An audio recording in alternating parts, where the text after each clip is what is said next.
आजच्या विवाह सोहळ्याबद्दल साखरपुड्याची चर्चा जशी महिनाभर चालली तशी ही चर्चा 1 वर्षभर आरामशीर चालेल। आणि बऱ्याच लोकांची अशी शंका आहे की इंदुरीकर महाराजांनी मुलीचं लग्न का एवढं मोठं का केलं। तर लोकांचा पहिला एक शंका आहे की इंदुरीकर महाराज लोकांना सांगतात की लग्न साधे करा आणि स्वतः मोठा केला। त्याचं उत्तर असं आहे, ज्याची परिस्थिती आहे, ज्याला संतांनी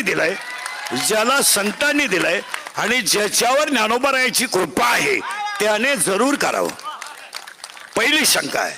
दुसरी बस खाली दुसरी एक ओरड आहे की एवढे आज जरा जेवण झालं त्यात 2-3 कमेंट पडल्या जेवणाच्या की इंद्रिकर महाराज एवढं जेवण घालतात, मग त्यांनी मठ्ठ्यावर मी बोलतो, मग त्यांनी मठ्ठा केला का।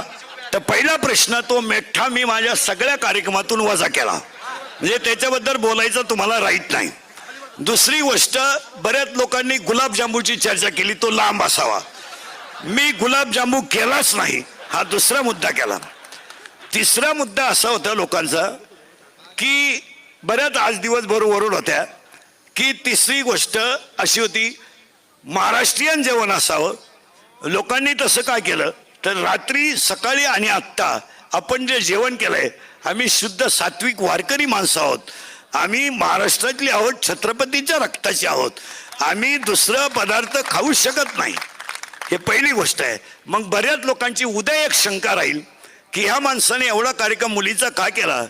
महाराज तुम्हाला बसणाऱ्याला माहीत नसेल, आमची मुलगी आणि मुलगा आज मोठा झाला हे तुम्हाला आज दिसतं, आज माझी मुलगी मोठी झाली हे दिसतंय, पण आम्ही दोघं कीर्तनकार असताना माझ्या मुलीला आणि माझ्या मुलाला कधीही वडिलांचं सुख कधी मिळालं नाही।